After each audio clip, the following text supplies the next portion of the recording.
Hey, this is Danielle from Black Business Boom and Black Owned Nashville, and we are live with our industry expert dermatologist, Dr. Aleta Simmons. How are you, Aleta? I'm great. How are you?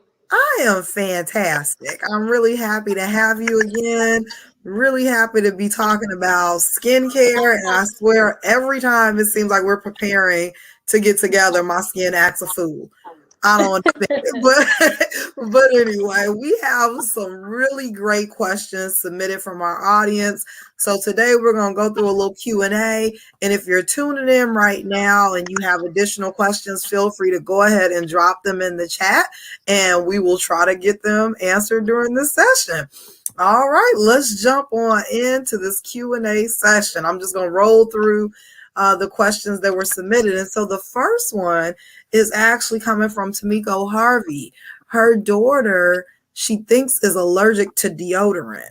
And it's creating a situation under her arms anytime she uses deodorant, and the current doctor just keeps putting her on antibiotics.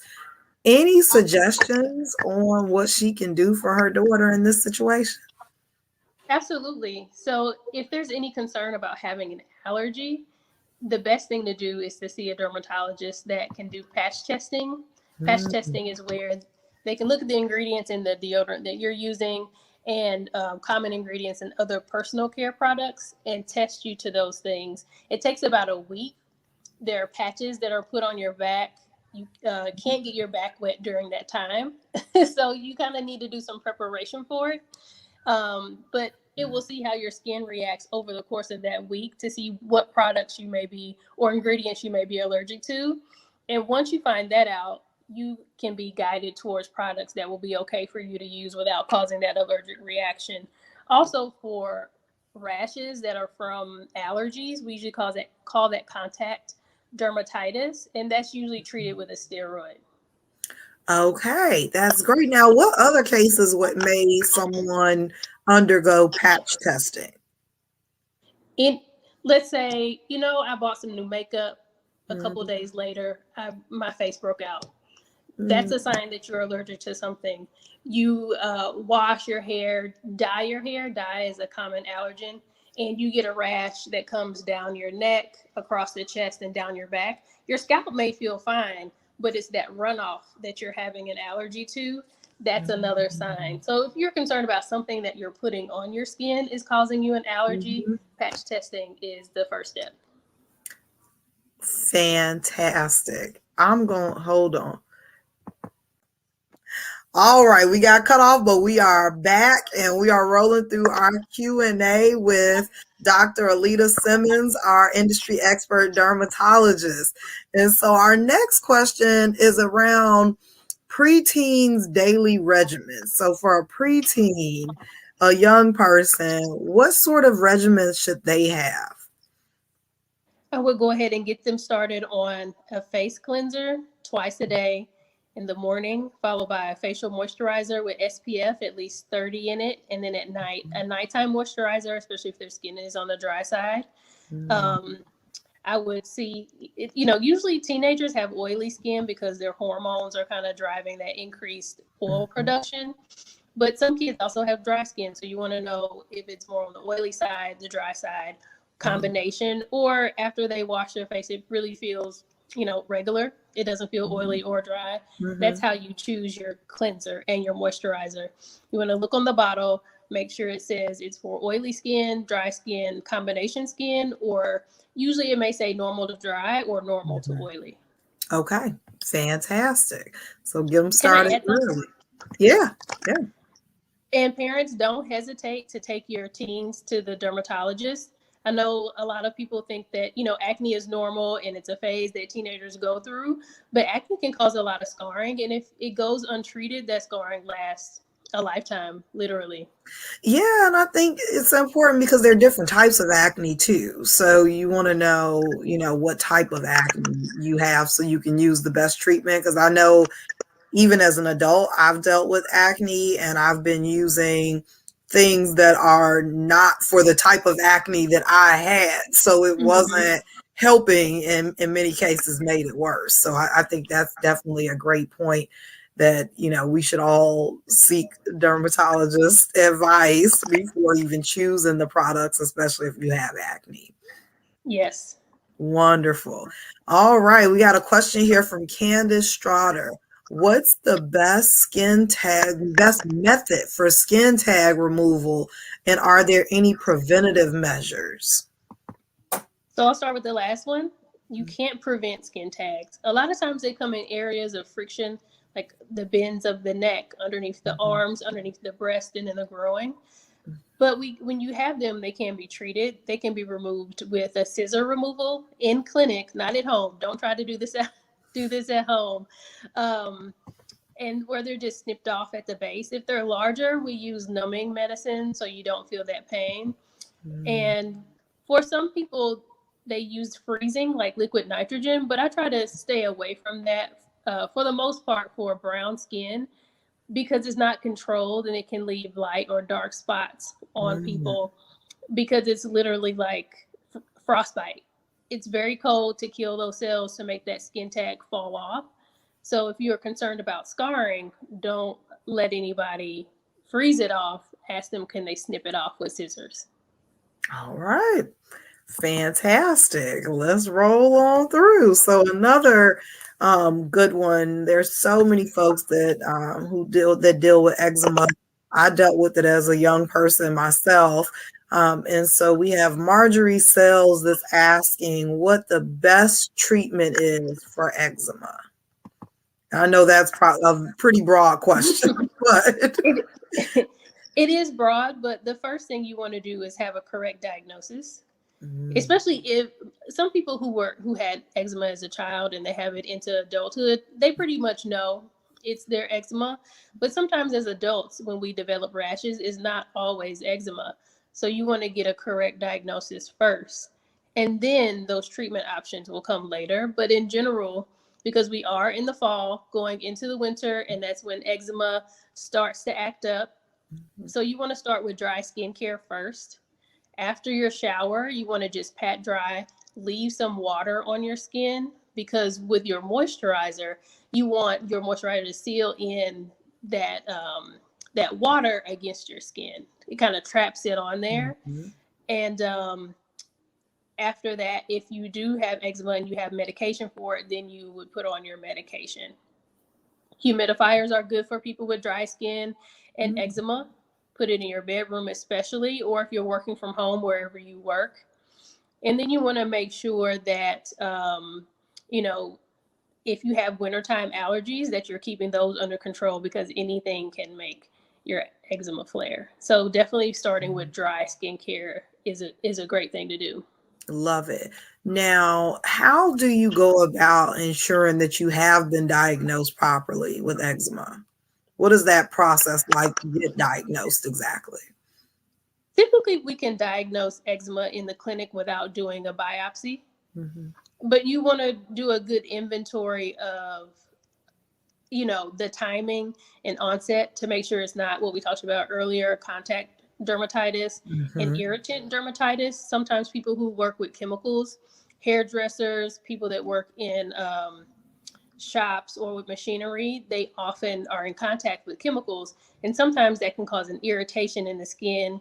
You can have an irritant dermatitis or eczema from irritation from something you're putting on your skin, but you can also have an overlap, right? You can have both contact and irritant causes of eczema.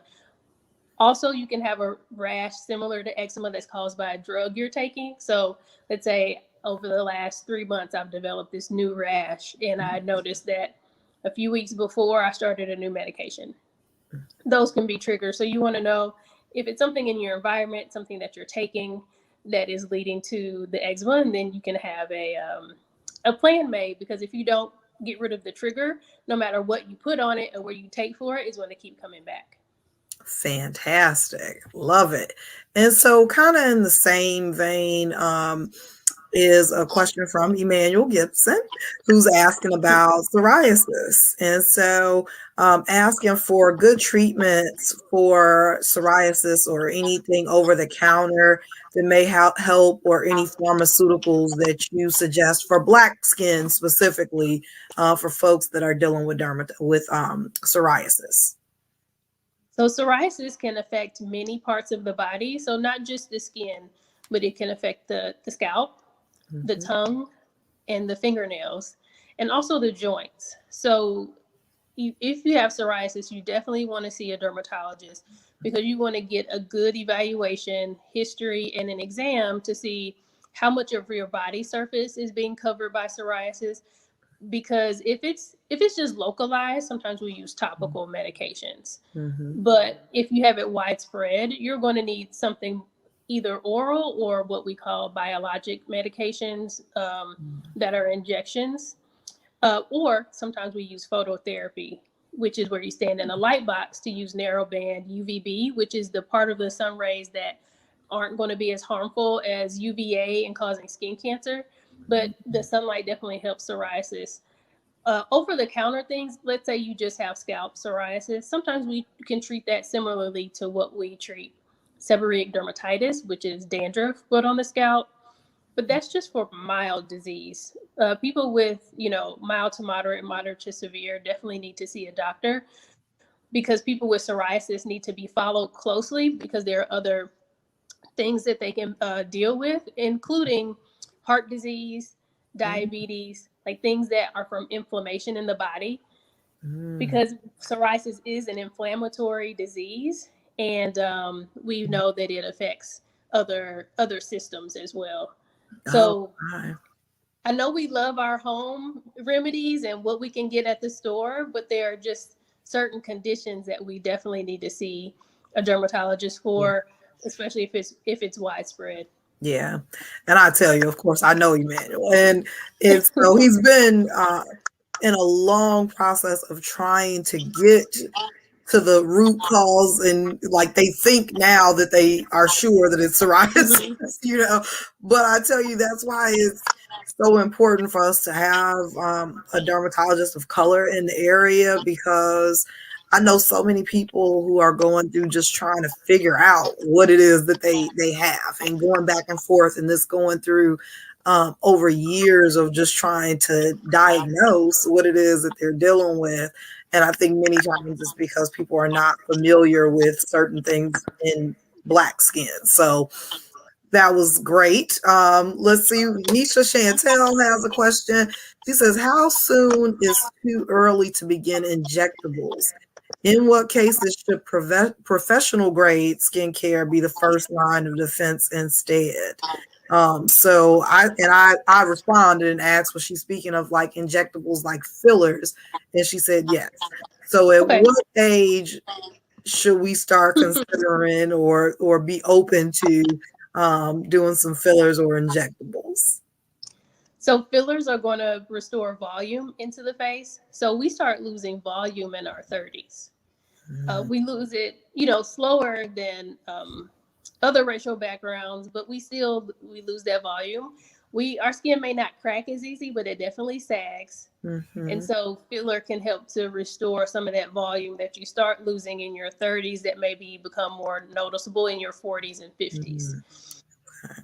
And so are there other things like collagen supplements or things like that you would suggest that someone try before they go as far as to trying fillers? I think you could probably use them as an adjunct together. Nothing is going to be as, good as a filler in terms of restoring volume that you've lost. Yeah. Because you're injecting hyaluronic acid that is going to draw water to that area to make it look more plump and full. And those results are going to last anywhere from, let's say, 6 to 8 to 12 months, some longer, depending on how fast your body metabolizes it. I know some people get filler every 2 years, and they're happy with those results because their body just hangs on to it longer. Okay. But I think it's something to consider in terms of if your volume loss is really bothering you or you're concerned about it and it's changed your appearance in a way that, you know, you don't like. But collagen is one of those like hot topics right now that people are considering taking or putting on their skin. Your skin is not going to absorb collagen as readily because it's a bigger molecule. Like you got to think about how small your pores are, or the even smaller intricacies of the skin that we can't see. Getting something to penetrate that to get it to where you want it can be difficult. But, you know, I know people who swear by taking collagen. I think you should just do your research on the products, making sure you're taking something that's not harmful, and checking with your primary care doctor to make sure it doesn't interfere with any medications. Love it. Fantastic. I'm all about getting me some fillers when the time is right, though. I love that someone asked that, because it's like a taboo thing in our culture to talk about fillers or Botox or, you know, any enhancement. And I'm like, why not? You know. Lastly, we have a question from Tammy Polk. And she is asking, what do you do about large breakouts that happen after face hair threading and also during mask use? She says she has several face products with glycolic, hyaluronic, witch hazel, cledens, I don't know how to pronounce that, and nothing is working. And so I am actually one of those folks. I can't get threaded or waxed without breaking out. So I definitely understand exactly where Tammy is coming from. Is there anything that you can do to prevent it from happening before or after? Like what do we do about this? Are there products that can help us through these breakouts? So sometimes I'll start with just changing the method of hair removal. So laser hair removal is something that we don't do as often because we don't know much about it, or there are concerns that, you know, will my skin burn from having a laser procedure, because lasers have been done in the wrong hands for a long time, leading to complications, and people know about those complications and it makes them nervous. So laser hair removal in the right hands is going to lead to a decrease in hair growth, especially on the dark hairs. It does not work on lighter color hairs like gray hair. So doing it before you turn gray is better than, you know, waiting longer. And that effect of not having the hair is going to last for a couple of years. And then sometimes we also use oral medication as an adjunct to help slow down the hair growth, especially on the chin and the upper neck area, because that's usually a common trouble spot for women and for men who are experiencing, you know, what most people call razor bumps. We call it pseudo folliculitis barbae. It's not an infection of the hair follicles. So that's why we say pseudo, because it's false. But the hair follicles are inflamed from our hairs growing back, because our hairs tend to be curly and curl back into the skin. So the first thing is to think about changing how you remove the hair, and then seeing a dermatologist if things aren't getting better and continue to get worse. It sounds like if you're already at the point where you've tried multiple things, that's when you see a doctor. People usually come to me when they've tried everything and they're like, all right, what do I do now? Yeah, I tell you, I haven't had my eyebrows actually waxed or threaded in probably 15 years now, because every time I do, it leads to like a ridiculous amount of bumps on my face. And I was like, it's just not that deep, you know. We just have to figure out another way. But so I definitely understand where, and the interesting thing is they usually go away within a couple days for me, but it sounds like Tammy's dealing with something more long term. So Tammy, get you an appointment with Dr. Simmons, and she can help you out. And so, as always, this was amazing. Lots of great questions and amazing answers. I know there are folks, and even in the comments, they're like, we just want an appointment. How can we get in? So tell folks how they can get in to see you, Dr. Simmons. I know it's rough. I know.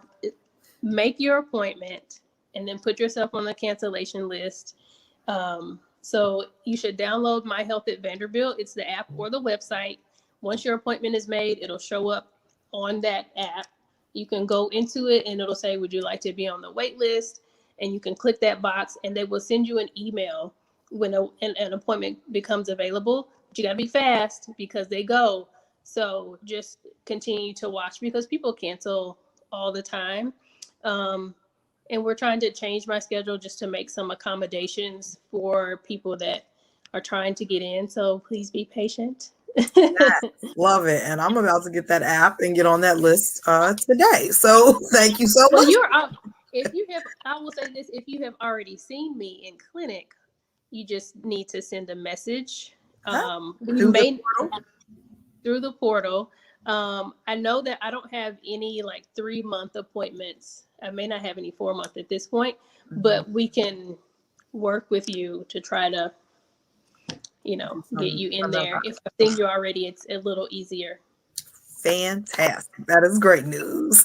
Wonderful. This was wonderful. Thank you so much for joining me. Also, make sure that you go to gettheskine.com. Dr. Simmons is available for speaking and mentorship and all kind of other things. So go to gettheskin and then the letter E.com to learn more about Dr. Simmons and all the amazing work that she's doing and any opportunities to work with her. Thank you so much. I really appreciate you, and we'll see you next month for another Q&A session. Bye. Bye.